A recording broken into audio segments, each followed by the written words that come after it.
Huge welcome back everybody who have stayed with us, and of course to those who just tuned in as well. This is Join Dota League Season 2 European Division 2 Team Course versus Fabulous 5. It's a game number 2 in a 2-game series, which the first game was won by Course.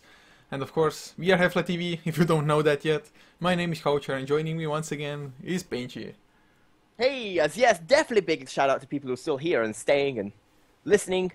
And I do actually see a few people, I'm not sure whether they're fans or whether they've just bet rares on this game, but it's nice to see people who want to see both teams win. As we do see that obviously Fabulous 5, they did get, pretty handedly dismantled by Team Cores in the last matchup, and this time they ban out that void. Yes. Actually, I think I asked you as well whether it was a mistake or not in letting that void through in game number 1, and well, it turned out to be a huge one. And of course, it's not like Faceless Void is a 100% win rate or something, so yeah. Fabulous 5, they were just unable to play around the chrono. But now, they do get their hands on a Tidehunter, so that's an extremely strong teamfight hero, of course. Whereas Course, going for the Razor for themselves, and it was the reverse last game around, Fabulous 5 having that Razor. And do you think Course can pull out more potential from that hero than Fabulous 5 were able to? Well, I feel the issue we had on that Razor was a mixture of that there was just too much aggression coming out from Fabulous 5 for Razor to ever actually get a good static link off. Throw that into the fact that he went in the off lane rather than the safe lane, and it just didn't quite work out for them. Yeah, it certainly did not, but of course, they once again go for a Shadow Shaman as a second pick, I do believe it was last time as well. And well, Fabulous 5, it's just a question to me that whether they're gonna go for ultimate wombo combos now to follow up the Ravage, or I guess something like a Skywrath Mage is also a possibility here still. Well, yeah, there's still a lot of good heroes left on the table, as we do see an Enigma. Welcome TI2. Yep, TI2. Just need someone to pick up a Morphling and an IO, and that's basically it. Oh, but Enigma and Tidehunter, it's so scary to face that. Actually, the thing with both of those heroes' ultimates is that the Razor's unstable current doesn't help at all against them. Yes, it's a minor benefit for the Razor, or rather for Fabulous 5, but it's still something. Of course, they have to be wary of when they go for the Black Hole that it's not going to get cancelled. So far though, only Shadow Shaman can do so.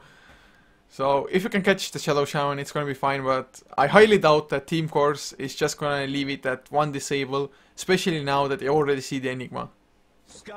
Yep, and we've got that Skywrath Mage. I do like that pickup coming right here from Courses. The Skywrath Mage, he countered a lot of those heroes, both the Tidehunter and the Enigma, with that Ancient Seal. Getting that silence off is absolutely crucial, as it does also stop the Enigma Black Hole and stop the Tidehunter from getting that Ravage off.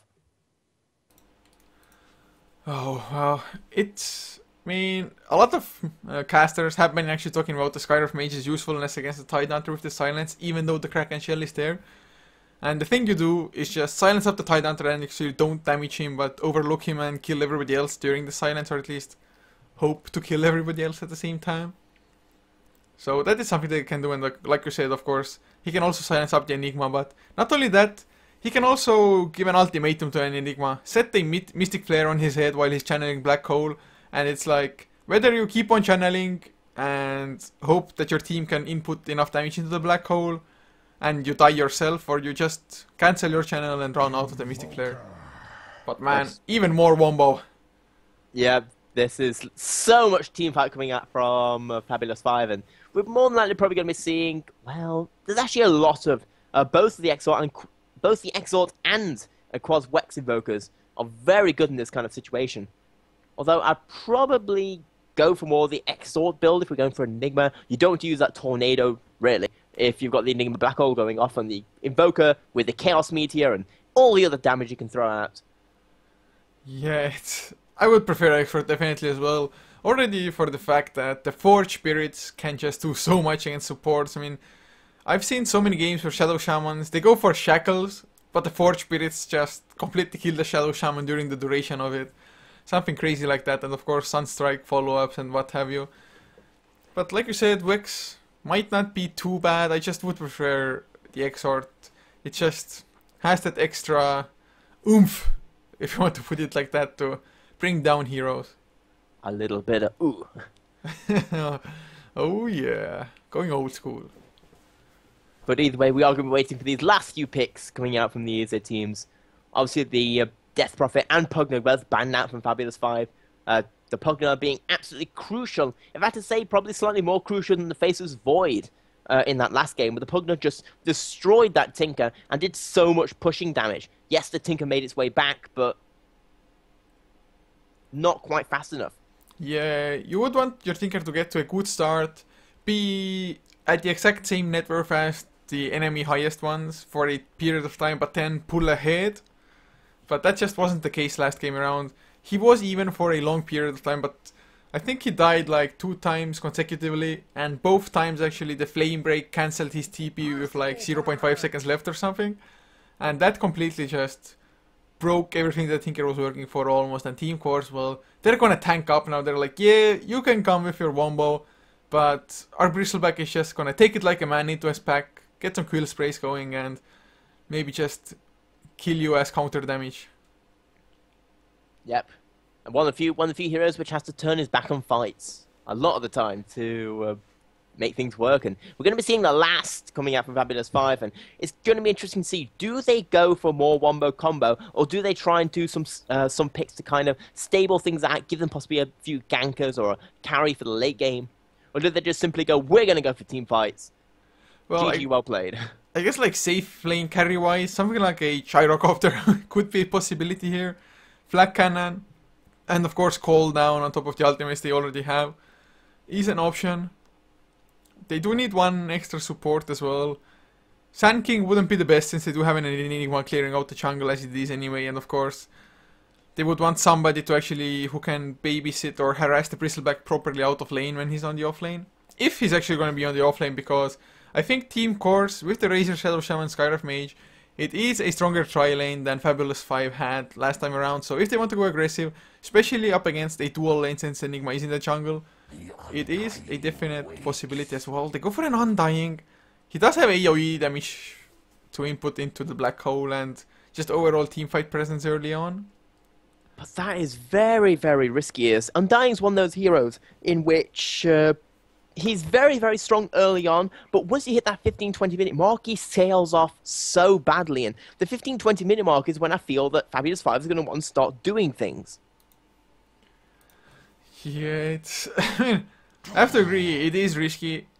And Undying, his usefulness peaks rather early as well. So man, it's up to Fabulous 5. Of course, their teamfight will always be strong through the entirety of the game. And well, they go for a Naga as the last one. So actually, that's teamfight setup with the Song of the Siren, of course. More damage with the Riptide. And well, gives them a pretty nice amount of late game as well. As Team Course, they did go for an Ember Spirit last game. So if the Ember gets farmed, they actually have already a way to deal with the illusions, potentially, of the Naga. But actually, Fabulous 5... How do you team fight into that if you're Team Course? I feel you go for individual pickoffs and just try and force your opposing team to overextend with your Shadow Shaman wards. But I'm going to say that it's going to be a little difficult getting there. As if we look at the lanes from Fabulous 5, they're a bit iffy. As in, you've got the Enigma who's going to be in the jungle roaming around getting the ganks up. You've got the Invoker mid, the Tidron's the offlane, and Undying Naga Siren. Is that a thing? Well, I guess it is now. Yeah, it's just safe lane Naga, most likely. And I don't think it's too bad, but the one problem I do have with this, or actually safe lane Invoker maybe, we will see. It doesn't really matter which way they do it. Either way, I do think that the Bristleback is probably going to have a pretty decent time, because it's not like an Undying can do much to a Bristle. And nope. At the moment at least, Invoker and Undying are heading towards the offlane instead, man.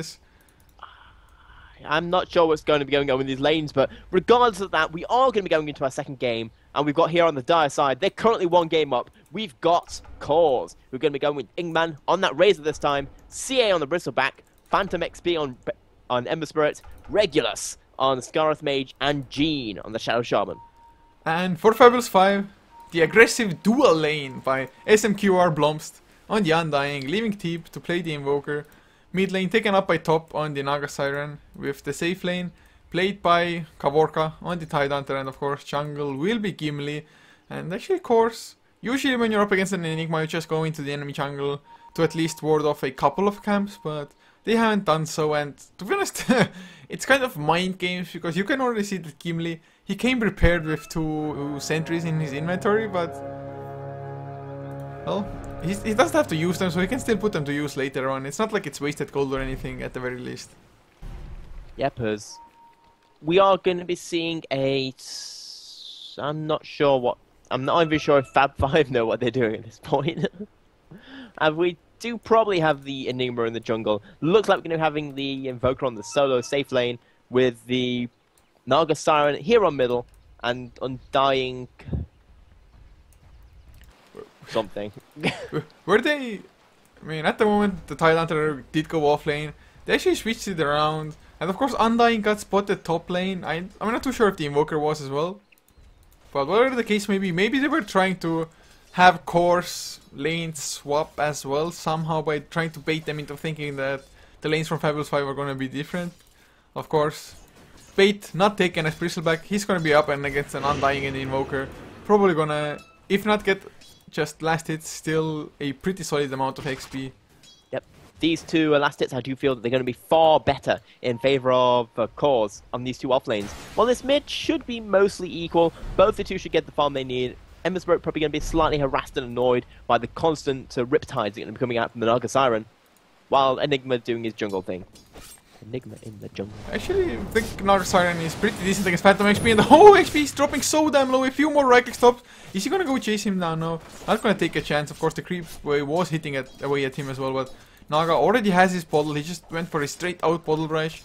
Not even any tango, just 2 branches into bottle. Whereas Phantom XP, he started with a poor man's shield, so it definitely feels like he was expecting an Invoker to be his matchup there. And well, he's struggling hard because of it. Yeah, well, I guess everyone would think it was going to be a Invoker mid, as it does make the most sense. As this, I feel that this Undying is just not going to be able to get enough done on this early game to justify its existence. Oh, well, zombies don't have too much sense anyway, or too much goals in life, or what have you. He's like RPGing this. He's role playing into the Undying. Of course, we can be proven wrong. The Tombstone can, of course, still be used for just tower diving, if nothing else. As top lane, the shackles go out onto Kavorka. Yes, the Kraken shell, but really enough. Static Link, of course, dealing a lot of damage already. Plasma Field coming out, and that's the first blood. Once again, actually going to John on the Shadow Shaman. Yeah, a very good Shadow Shaman play right there, and he's actually got a really nice set on it. Like this really fancy cloak and stuff. Oh, yeah. To be honest, when I first saw the mace that he has, the little red line hovering behind him, every time I saw it, I was like, what? Shadow Shaman has a haste rune again? Little red line, just nope.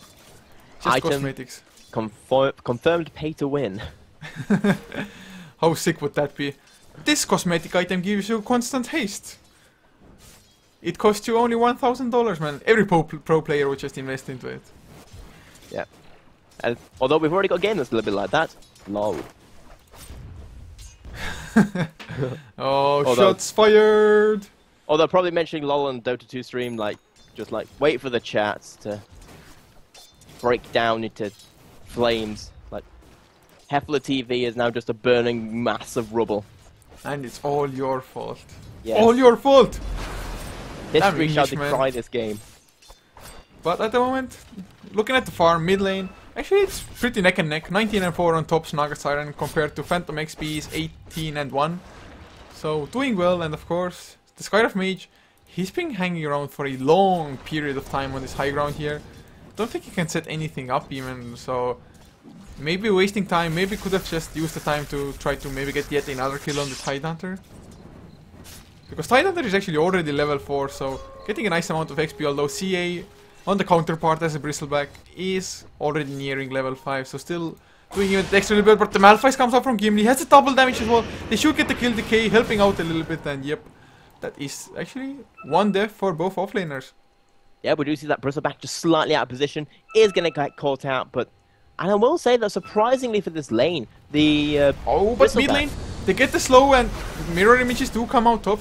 The Searing Chains, actually, he's not using them yet. He wants to burn down the illusions before now going for it. Will it pin off the flame? We're still taking him down. Yes, it is. Although Phantom XP dropping low to the tower.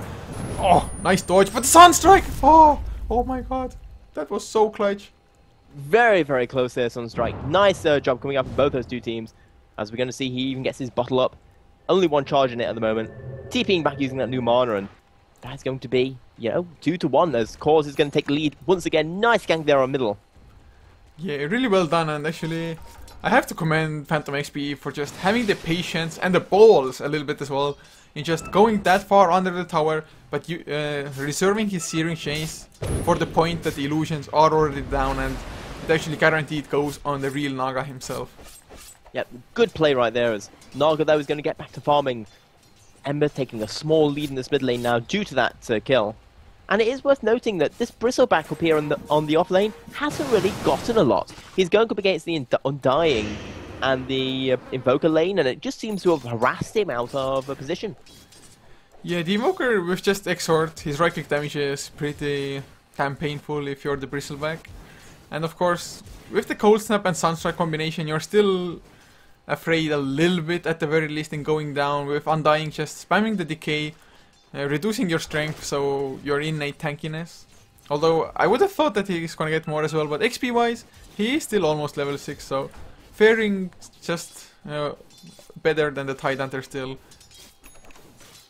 But, Invoker, tip, he has his Midas finished now, so let the farm begin.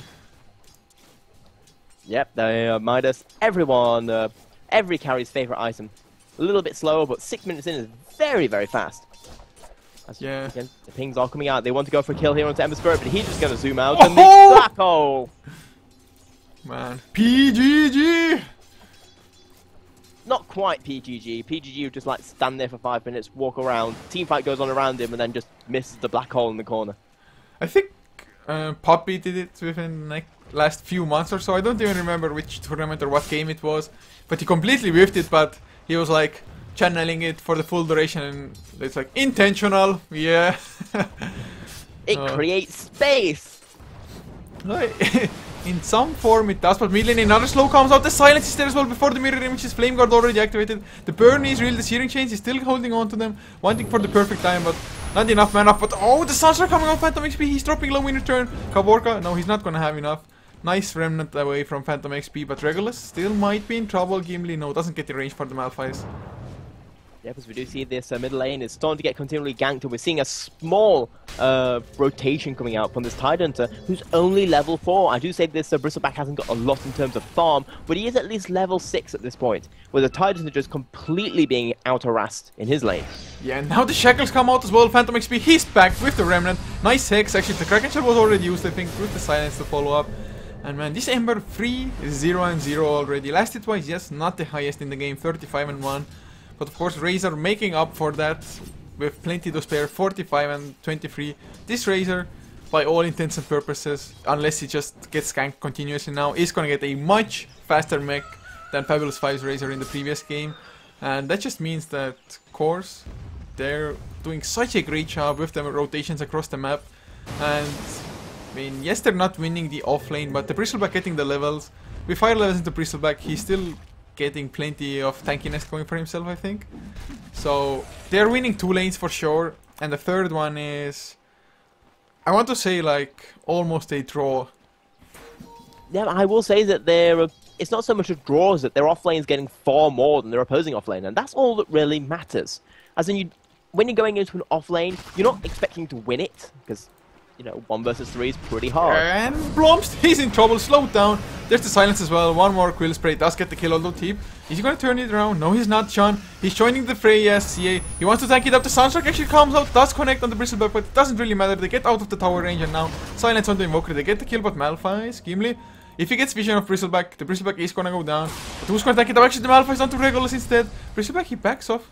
That might have been his opportunity, but he's trying to go sneaky. The tower comes out, as does the Song of Siren. CA gonna go down, or is he Magic Sticks? Is he gonna outrun Gimli? He might. He's gonna, yeah, dying to the creeps instead. But John gonna get chased down by top Searing Chase. Nope, They don't come out, but he got the other shock before, so top 5 might go down in return. Flame Guard burning him down with the Searing Chains, holding him in place. So, I mean, I think it was a 3 for 3 in the end. Naga Siren, Undying, and Invoker for Bristleback, Skywrath, and Shadow Shaman. Yep, something like that. Is, you know, 3 for 3 is pretty good for Fabulous 5 in the current situation they're in, but they did lose that Naga Siren once again, as he's nowhere near the farm that he needs at this point. Yeah, and well, 3 deaths. Not his best performance for sure, and now Regulus with Phantom XP. Such a sneaky smoke. Can they get the triple kill here? Gimli, he does have Black Hole though. And of course, there's a TP at Gimli. There's this low coming out CA. Malphite's already used Silence on Gimli. Searing Chains on 2. They get one Mystic Flare onto TP. Easy kills, and now Blom's 12. You're an Undying, and you are useless. Level 4, 10 minutes into the game. This hero pick from the start, from the get-go, it was a little bit weird for us. We were harping on about it quite a lot. I was hoping to be proven wrong, but thus far, he is just a walking zombie. Nothing less. Nothing more, I mean. A little bit of love story than Twilight, though, as sadly, you know, I feel that the Undying, they were trying to counter that Bristleback with the way that they laned it, but he just, Undying just doesn't do that much in without some either stun or support or ability to get the damage off. And late game, he does even less. Yes, the Tombstone's good, but teams at this level of play, they will just focus that Tombstone down, and if you don't get the levels to get high levels in the Tombstone, you might as well not use it in the first place. As this tower is going to go down. Just a little bit of harassment. No one's coming in to save this. Yeah, and well, they themselves definitely TP in the mid lane to save the tier 1 tower. And actually with John being level 6 on the Shadow Shaman, having the Mass Serpent wards ready off cooldown, they can maybe even try to go for the tier 1 mid lane or go for a sneaky kill on Naga, although Naga having the haste rune, he should be safe. Yep, the Naga. It's worth noting that she has used her Song of the Siren, but I'm not quite sure when. He used it in the bottom lane when he came in there, when the fight was around the tier 1. But yeah, I mean, it allowed him to get the kill on Shadow Shaman, but he lost his life for it, so not really a worthy trade. Just 3-minute cooldown and Song. But for Fabulous 5, they still have the wombo combo, which we have yet to see. We haven't seen a proper black hole. We have only seen one that was completely failed, but mid lane Phantom XP going for the hash already. The slow comes out from the Kakashi shot. They need the silences, they need some lockdown, but now there's the black hole onto 2 to the right. They actually staggered their stance, but kill secured on Phantom XP. 924 gold to the Naga, 272 for the kill on Regulus. And man, that was exactly what the Naga needed. Suddenly up to 2.7k gold. Yeah, but that is going to be that wombo combo. Everyone was waiting to see it. The black hole going into the Ravage. But they are going to lose another tower while they're doing this. And they might even be able to pick up this middle one. Yeah, and Phantom XP actually TP'd in. Oh, whew. He gets out, but more TP's coming. Oh, immediate stun Regulus. The Mystic Flare, he gets it out, but it's just not going to be enough. I mean, course, really questionable decisions, and Phantom XP looks like he still wants to keep on going. Mirror images come out from top 5. CA joins the fight as well. They get the Riptide in their face. And man, they gave away so much in a space of a minute. Yeah, I feel that they didn't, at the very least, a Scarith Mage should not have TP'd in there, not with all the people around in position, and with the tower not being there anymore. As it felt like they were trying to make something happen, as Invoker's going to pick up another tower, and Fabs, they're making a comeback to some extent. The experience difference is only about 900 in favor of Cores, while the gold roughly the same, as in that level of effectively mistakes going out from a Cause means that Fabulous 5, they are capitalizing on them, and you know, maybe this game has just been thrown completely wide open. Man, this Naga, he has his sacred relic now. 13.5 minutes in, he's number 1 in net worth. Although of course they did get the tier 1 tower top lane, but I mean, this Naga, if this sequence of events wouldn't have occurred, this Naga would be sitting like at maybe 1,500 gold at best at this point. Man, this is a huge swing on momentum, and Fabulous 5, they're suddenly just completely back in the game. Just remember, as in less than you know, a minute or two ago, she was only 4th and pretty far behind number 3, and now we've just seen a huge comeback. As you know, this game is now equal. This is anyone's to win. Yeah, and Tip on Evoker, he has his 4th finished and probably gonna go for that Necrobook next. Has himself the Staff of Wizardry, so they're gonna get some extra push of their own. Get the mana burn, which actually can be pretty useful against the Ember Spirit if you can micro it correctly and target him. Static link activated on top. Actually, he's on the run. He doesn't have enough mana for the ultimate. He might go down to Inkman. The solo kill, will it be there? He's chasing it so far. He does get it as well. Well, he had the haste rune, so why the hell not? He's going for Blomst as well, man. The Undying once again shows how useless he actually is here. He like turned up and was a little bit of a health buffer. that was entire. He's gonna get stunned up, but oh, there's the Silence Mystic player. He gets out of it, pops his mech. Sunstrike, not gonna hit anybody. Unfortunate for Fabulous 5. But this Naga kill actually, it was a pretty important one because he was up to, I think, like 600 gold, lost around 400 of it, and Phantom XP gets himself a kill on the Invoker bottom lane with the help of the Bristleback. So they are still farming reasonably well. Ember Spirit is 8, 1 and 0. Last hit wise 69 and 3. He is the 4th as far as last hit is concerned. But Naga, well, the def definitely sets him back a little bit.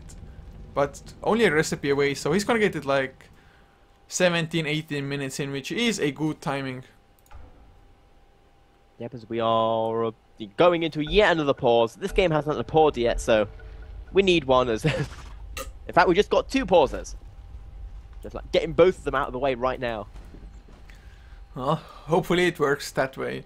As actually the mid tier 1 tower was also destroyed by Core, so just they are utilizing the Shadow Shaman to its full extent, really, using Mass Serpent Wars on cooldown, and they're somehow managing to pressure that part of the map where Fabulous 5 has just no presence at all. Of course, Fabulous 5, they've been getting some counter kills because of it, but of course, they've been making it a priority to get trades out of it. And suddenly, actually, Razor, with the kills that he got in the top lane, as well as the towers going down, he has taken a firm lead in net worth once again. And yeah, if we have a quick look at Core's thing, they've basically got all their lead back after that. Those towers going down and the Razor, you know, kicking some A. As he's basically they're all the way back up to 4k experience in front, 3k gold, and you know it's like all those mistakes they made never happened. Yeah, at least for Course, Bristleback is going for the pipe for their team, so that's actually going to be a huge deal. But oh, mid lane, Song of the Siren comes out. Will we see a huge black hole? Gimli, he's positioning himself for it. There's 3 hero squad. Undying has the tombstone there as well. Riptide to follow. Chaos Meteor. 2 heroes down the mech. Doesn't really help Inkman at all. And now CA slowed down from the guys. Will they pop the Ravish to ensure the kill? Or are they just going to try to chase him down the old fashioned way? Yes. Phantom XP is around in the jungle as well. No, Bristleback does make it out, but still 3 heroes down. They use the song and the black hole for it, so they still have the Ravage for the next team fight. But that was absolutely crucial right there. As like what you said there, other than they're not use the Ravage, but picking up those 3 kills is going to give them so much space to be able to do stuff, and they're looking to get a gank here onto Ember Spirit. He does I have don't think few, they have enough damage. It's just he has a remnant left behind as well, so yeah. Smart place, but mid lane Teep actually on the run from CA. Bristleback tried to chase him down. He's going for the TP out. Is he gonna be there every time? Nope. Mystic there helps out with the burst, and CA gets the kill. And Teep, his farm is actually being slowed down quite a lot. He's 1, 4, and 3.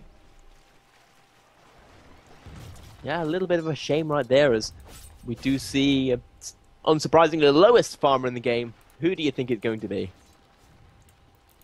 Oh, poor Blomst. I mean, he has the arcane boots at least, and to be honest, if they get such a combo as they did last time around, the Tombstone does help out, and of course, the Flesh Golem amplifies the damage you can input, and when they're caught in the black hole like that, 3 heroes, maybe even more in the future, the Flesh Golem buff applies to all of them because they are rather close together. And now, Nagasiren finishes his Radiance just pre-18 minutes into the game. Does have the Ring of Attila on top of that, and well, this is where the game probably really begins. Yeah, because we want to go for a Roshan kill, and this should be a pretty fast one, in fact. Got lots of minus armor going out because of those, that slow coming out from the Bristleback. And the Roshan, he's just getting completely nuked down. Who's going to pick it up? It looks like it's going to be the Bristleback. He wants even more survivability, even more tankability to the face. Yeah, and actually he has his pipe finished now as well. And like I mentioned previously, it's going to maybe just completely change the way the team fights have been going. Because the pipe soaking up 400 magic damage, it is quite a lot. Although if Fabulous 5, if they can set up a combo like that once again, I mean, you might just be dead before you even get to activate the pipe. We almost saw it last time. Razor, he just got the mech off before he died, but his teammates were already down before that. so the mech really didn't do too much. Although, speaking of the Razor Inkman, 90 minutes into the game, he has the Ring of Aquila Face Boots mech and an Aghanims finished. Whereas in the last game in comparison, the Razor, he got his mech 19 minutes in. Yeah, because he's, got a whole bunch of additional farm, the highest farm in the game right now by a considerable margin, 500 gold, which is nothing to sniff at only 20 minutes into the game. But we are going to be seeing a engagement here on the bottom tower. And do you think Fabulous 5 actually want to contest this? I mean, with the Radiance on Naga, they would have that extra little damage, although Naga still not a tanky son of a gun by any means. Looks like they will just let this tower fall, of course. Fighting it on Aegis, and I mean, well, they will have to defend tier 3 towers, of course. Actually does want to go for that, but with the Aghanim Scepter on Razor, they do have a pretty nice amount of push, and well, Mass Serpent Boards are down as well. Yeah, they are going to be a little bit careful as this tier 3 tower is going down. They're going to have to counter-initiate at some point. Deafening Blast was already used to just do some first damage. Kavorka, he has the Blink Dagger as well, which is disabled at the moment, but Mass Serpent Boards, they are dropping down. Ingman pops his mech, but there's a BKB on Enigma. He can just channel his ultimate uninterrupted. If he gets into position, Sunstrike is off target, and tower, well, it's dropping low, but looks like, of course, they will have to back off. In the end, or Phantom XP, can they lock him down? Are they gonna go for it? Nope. Just they pop the mech, and CA, he comes in, activates his own pipe. Finally, the Tombstone is down, but it's just a zoning one. They have a little bit of a nice amount of tower damage being done, only 20 minutes into the game. As in cores, they do have the push ability, and they are going to have to always be careful against that Fab 5 wombo combo if they don't, if they get caught out. Always going to make sure their positioning is correct. But either way, they continue their lead, they continue getting and doing what they need to. Although Fab 5 is stabilizing to some extent.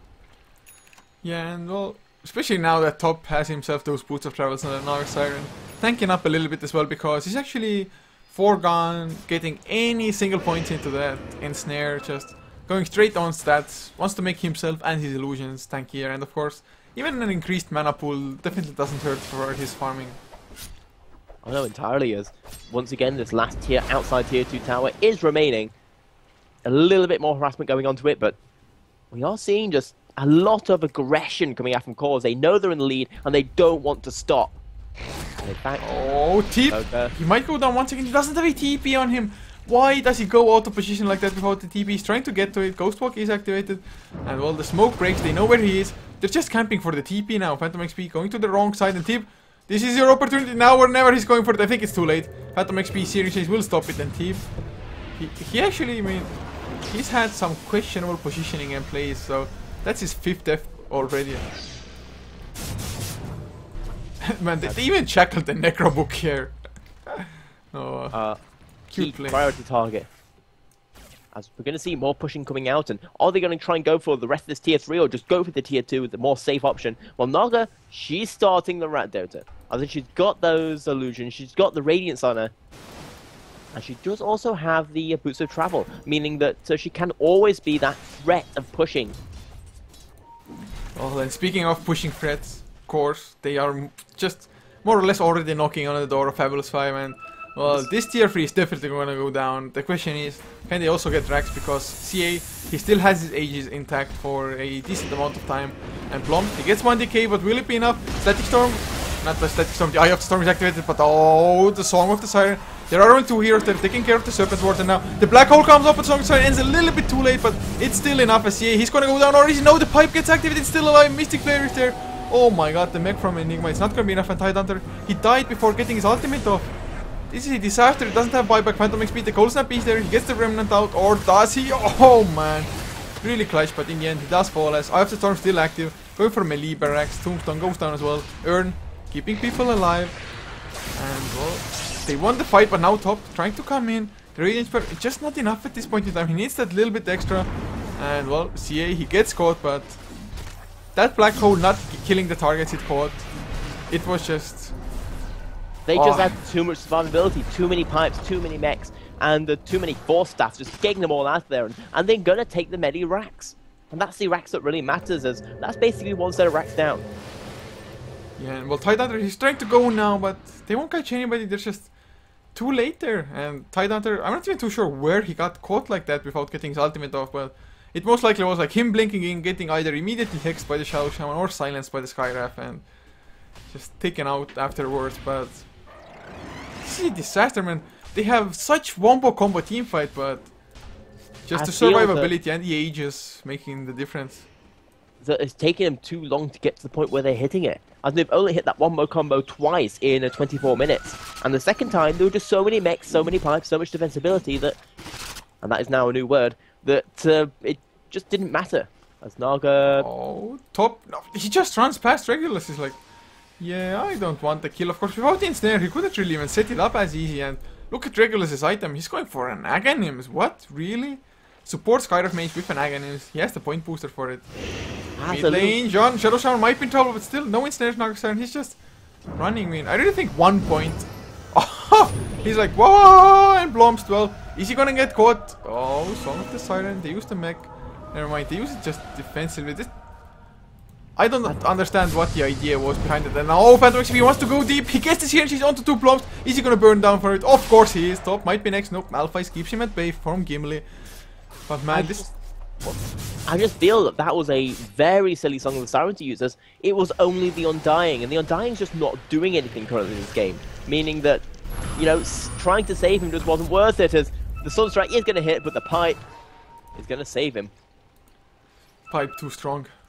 And now, I mean, Bristleback is just going to continue getting tankier as well, standing in the front line like that. Phantom XP, of course, gets more farm as well to clear out the illusions, and Naga, he has 3k gold in the bank, but since he's in the base at the moment, he can't really properly creep skip or anything crazy like that to just delay the push, of course. And well, the Chaos Meteor comes out to demolish the creep wave. But even that won't be enough. Fire Storm activated on the Razor. This tower should go down. And that is one of the small disadvantages of this Naga, that he can have a damage drained from the illusion, rather than from just the Naga itself. And it means that this Razor is going to always have a source of buffing, basically. As we do see, the siege on tier 3s is going to get started. The Roshan is about to be able to see when it's going to spawn sometime in the next 2 minutes. Yeah, and well, now Razor even has a BKB, so if he manages to pop that before getting chain locked down, nothing can kill him. I mean, literally, the physical damage is almost non-existent from Fabulous 5. Invoker, he does have Necro level 3, so they can potentially help out a little bit, getting that extra attack speed aura from the Archer and what have you, but this game... Oh, is it actually a full duration respawn? Almost. It looks like it is, actually. It's like maybe like 5 seconds difference or something like that, but it looks like it's absolutely full time, yeah. And that's actually pretty good for Fabulous 5. It's going to give them a little bit more opportunity to sit back, as we do see the cores, they're waiting for it. They want to go for that Roshan before they start pushing. Oh, and oh, John, he's gonna get caught on Shadow Shaman, gets the Hex on Gimli, but it's not gonna matter. Top joins it as well and gets the kill with the Riptide. And like you said, it is really good for Fabulous 5 that the Roshan is delayed as it is. Naga can just get that next item, and what do you think that's actually gonna be? A lot of Nagas like to go for like the Manta style, or at least Yasha, and then into Heart, or do you think he might just feel the need to tank up 100% and go straight up Heart? Well, I feel that tanking up is tanking up to lose the game. Because yes, you'll be survivable, but if you look at the rest of the team, Fab 5, they have no additional damage. As in, they've got the Invoker, and that's basically it. And as much as the wombo combo is good, you do need an amount of damage to actually, you know, take advantage of the huge amount of team fight control that they have. And yes, they can go for the Heart, and it probably would be a good pickup, as she's already got 5k gold, but I feel that not going for the damage would probably lose them the game, or at least slow it down so much in a negative way for them. Well, I guess as far as damage is concerned, like the Fusel Blade might be the best, but that requires, of course, for the illusions to be able to survive. Otherwise, the Diffusal, the mana burn isn't like too crazy. The illusions make it that much better. So I think he's really in a tough spot overall at the moment. Just making the illusions tankier might serve the purpose of just split pushing and sending his illusions out to push out the lanes, and maybe try to prevent from Course of actually ever reaching their base. Yeah, because we do see Undying. He is probably going to go down right now. Nothing he can really do. There might be a counter kill, but the Remnant just getting out of dodge. The Sunstrike going to hit nobody. And this Naga Siren is starting to become an issue. Currently the second highest farm in the game. And cause they are keeping themselves in this. If we have a quick look at the golden experience graphs, yes, it's 5k in favor of Cause, but, you know, it's 30 minutes in. 5k is no longer that huge. Yeah, it most certainly is not. And of course, Invoker, although he has 5 deaths to his name and only been a part of 4 kills, thanks to the Hand of Midas, he can just continue on farming up. Of course, the Tide Hunter is really poor, actually. He's second from the bottom, so no refresher orbs coming out. He does have a plate mail though to tank up a little bit now, especially like up against the Razor and even the Bristleback, to be honest. So like that item pickup for him. Heart of the Risk finished on top as well, so his health pool will go up to like probably 2.2k or something like that. Yeah, 2.4 actually even. So, and they smoke up, but it's on top of the Observer reward. How unfortunate is that? But they might actually be able to make it to stop the Roche if they're really fast with the Song of the Siren. Oh man, if they can steal the Aegis, it can be huge and game breaking. But Phantom XP tries to stop it. The Song of the Siren, it comes out a little bit too so Roche. Still alive. BKB activated from Ingman already. Oh, is it gonna be enough? There's the Black Hole catching too, but the damage, it's not enough at the moment. The CA, he's getting caught as well. There is the Ravish, the pipe, it's get activated for the Ingman. Oh, he's dropping so low. He goes down. Mystic Flare onto Teep. He will fall in return. It's easy 2 for 1 though. Razor, he went down. He doesn't really want to buy back, but Gimli gonna get chased down. Phantom XP makes sure of that Ether Shock, finishes the kill, and now Kavorza goes down. And in the end, it was a 2 for 4 and just not enough damage output. Like, and you were saying it as well, Naga. If he goes tank, yes, it's good for him. He doesn't die, but neither does the enemy team. And that was the problem, that yes, they got those 2 kills there, but it took them so long to get it that Ember and the rest of them just got into position, and then Ember just ran around and cleaned the rest of them up. And had that been like, you know, with a few more damage items, maybe a bit more farm, then those 2 would have gone down far faster, even with the BKB. Yeah, it certainly would have been the case. And of course, the Bristleback, I mean, they got the 2 tankiest heroes in the Black Hole, so I mean, if they had gotten like 1 support or maybe like the Ember Spirit would have just completely gotten demolished there, I think. But since they got the tanky heroes, they just were a little bit unfortunate in getting the kill. And I mean, a lot still comes down to this Undying. Even like a Sand King or Earthshaker would have been way better to just Echo Slam. But Ingman, he's getting caught, actually might go down here in Snare. It doesn't last long enough, still was only level 1. As Kavorza, he goes in aggressive with the Blink, but can't really shut down the Phantom XP on the Ember. And now CA, he comes in, activates the pipe. He's just a big, bad, tanky frontliner, but now the Chaos Meteor comes out. It barely scratches them. Yep, and it's just not doing enough damage at the moment. The only one who's really doing any damage is Naga, and it's nothing compared to the Ember Spirit. And to some extent, the Razor, once he gets his static link up. Oh, Regulus though, he might lose his life. He got scratched up. Sunstrike actually lands on Inkman. The Necro Warrior getting slowed down by that vicious Nasal Go Razor. Just barely makes it out of there alive. And are we gonna see something else? Phantom XP. He gets discovered by Kavors. Nope. Just remnants, too good. Yep, as we are currently 14 to 22 as Cause. After that set of Roshan and team fight, they took another additional lead, not that huge, around another 2k gold, and well, a huge experience lead thanks to all those kills. As Ember just manning up. Just look at the levels. Ember is level 20. Wow. And yeah, he got the kill as well. Was it the Searing Chains getting the last damage done? I think it was, but that's actually a pretty huge kill right there on Tide, and that's going to be 40 odd seconds with no Ravage, and they may just decide to want to go push. Oh, Phantom XP. He wants to go for the Naga. He just finds himself a double damage room at top. He's already backing off, and well, this, I have no idea how or if even Fables 5 has a comeback from this. Yes, the Naga is the number 1 in network, but I just think Ember Spirit does so much more at this point. Having the Daedalus, another 2.5k in the bank. And of course, Razor being a beast as well. As we do see the pushing in, and the but the song, 3 heroes, they have the Black Hole ready. Actually 4 heroes even.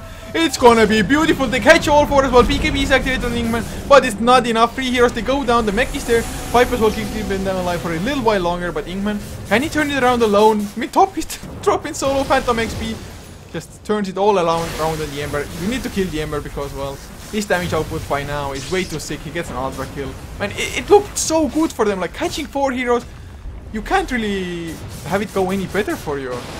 Well, at this point, the Ember Spirit, if you don't catch him, if you don't kill him, he's just going to sling a slighted fist down your entire team. He's got a Battle Fury and a Daedalus. Just look at the amount of damage he's doing. And he's even going to... No, he isn't. Almost was about to escape. Well, that's another 1.1k gold to Naga Siren, as actually they might get the Bristle back as well. Was this an overextension? I really feel it was. Yeah, but it did require a lot of buybacks on the side of Fab 5, and they even got the tier 3 tower, meaning there's only one set of racks left on that lane. Actually, Bristleback bought back there as well. So, something positive. But yeah, it was 3 buybacks from Fabulous 5 from every single one of their cores, except the Tidehunter, well, which you can or cannot consider as a core when you look at his net worth. Yeah, as in Tidehunter right now is the 9th highest, and that's just not good. He's being beaten by everybody else in the game apart from... Dun dun dun! The Undying. Oh man. I can't seem to get over the idea of why Undying.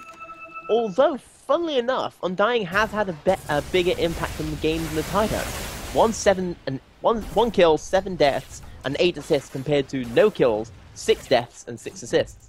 And Tidehunter somehow needs to get himself 6 kills, not a single assist, and not a single more death to just make it worthwhile now. Yeah. As we do actually note that the Naga Siren has taken the net worth lead for the first time in the game. Having said that, it's just the rest of his team that's, you know, severely underfarmed, and this is a team game. Naga Siren can't carry this alone in the same way that theoretically Ember Spirit couldn't carry this alone. He's trying to... Actually, Phantom XP gets ensnared up, but there's a slight of his delusions immediately blown up, man. They didn't stand a chance because Phantom XP... Daedalus. Yeah. This damage output is pretty ridiculous. He's already hitting for 321 as it is, and of course crits around 700 or so. Yeah, huge amounts of damage coming out from him. All it takes is a few lucky crits, and that's going to be a lot of damage, a lot of death. There's even a double damage rune here for him. Oh man, and Razor just finishes his Refresher Orb. Refresher Orb Aghanims. It just that I've seen it. Oh, they will get Shadow Shower on the Mass Serpentors. He blocks himself in, gets the Sunstrike on top of his head, but he does survive. Pipe, of course, helping out a little bit as well from the Bristleback. Although without the Mass Serpentors, the push is a little bit harder. But with the Refresher, Aghanims and Razor, it makes up for that. Just look at that damage coming out from Ember. He has double damage again. Oh my god. But we do see Naga Siren. He does have the a Song of the Siren. If she can get it and catch out the Ember Spirit, maybe. This is not over yet. They are behind, but they can bring this back if they win this team fight. Yeah, I mean, every single fight, actually, or last 2 fights rather, they've gotten really good black holes, but none of the times they've caught the Ember with it. Like I said, if they catch the Ember, they might actually stand a solid chance of winning the fight. But now, of course, they're not grouping up. But actually, the Song of the Storm comes out just as the BKB is there on Enigma. Refresher Orb activated, Static Link is there. Double Eye of the Storm, and just look at the damage. Everyone has to back away, straight away from him. The Chaos Meteor comes out. Oh, the Ravage actually doesn't connect on anybody but the Bristleback, the tankiest of heroes. Enigma goes down, no buyback on him, and Razor, well, he's just going to town on every single hero. And this is GG's course. They do take this serious 2-0. Yeah, but that was just that last team fight. They didn't really hit any of their spells. We saw the Naga Siren attempt to start it, but then the Razor came in with BKB and everything just went terribly. It went worse than expected for Fab 5, and that is going to be a 2-0 victory coming out for Cores. Yeah, I mean, at the start, Cores, they were playing really well. Then they fed the Naga Siren a little bit, started losing some towers so that the Naga got a pretty nicely timed Radiance. So we thought like, okay, this might be the turning point from this game. But of course, Fabulous 5, they made some misplays of their own. And really, Cores, their itemization, their movement, and just prioritizing heroes or ganks early on and whatnot as well. Really just great individual as well as team play from them. Yeah, but either way, that is... I think that's going to be our games for today. Yes, at least for the day shift. The night shift is still gonna go strong. Although actually I think we're gonna have 2 games almost at the same time, so Gonna run on both HeflaTV 1 and HeflaTV 2 at 2 CEST AM and 3 CEST. But guys, yes, this is gonna be it at least for like 8-10 hours, however long it's away. So thank you so much for tuning in so far, and of course I do hope you enjoyed, and if you did, be sure to follow this channel as well as HeflaTV 2, the English channel, for us to know when we're going live. And even if you don't get the notifications when you follow channels of when we're going live, if you just want to support us, just clicking that follow will still help, because if you get the higher follower number, we can just show it to potential tournaments that we're actually a worthwhile casting label, and it's worth maybe just recruiting us for their tournaments and whatnot. So guys, if you want to support us, be sure to follow us, please. And of course, check out our social media as well, Facebook and Twitter.com, HeflaTV for both. This is where all the information will be about our updates, if we're getting new sponsors, covering certain tournaments when we're going live and whatnot. So you can find all the links below the stream on Twitch as well, if that will help you out. So guys, this is gonna be it. Just some songs to finish it up, and of course, huge thanks to Benchy as well for co-casting with me. Be sure to follow him at Benchy on Twitter, and of course the same channel on Twitch when he is streaming. Yeah, but it's been nice to be here, and I will let Kucha sign you off for a bit of music. Yes, music indeed. We're gonna fill song requests as well if you have any, but guys, have a good evening.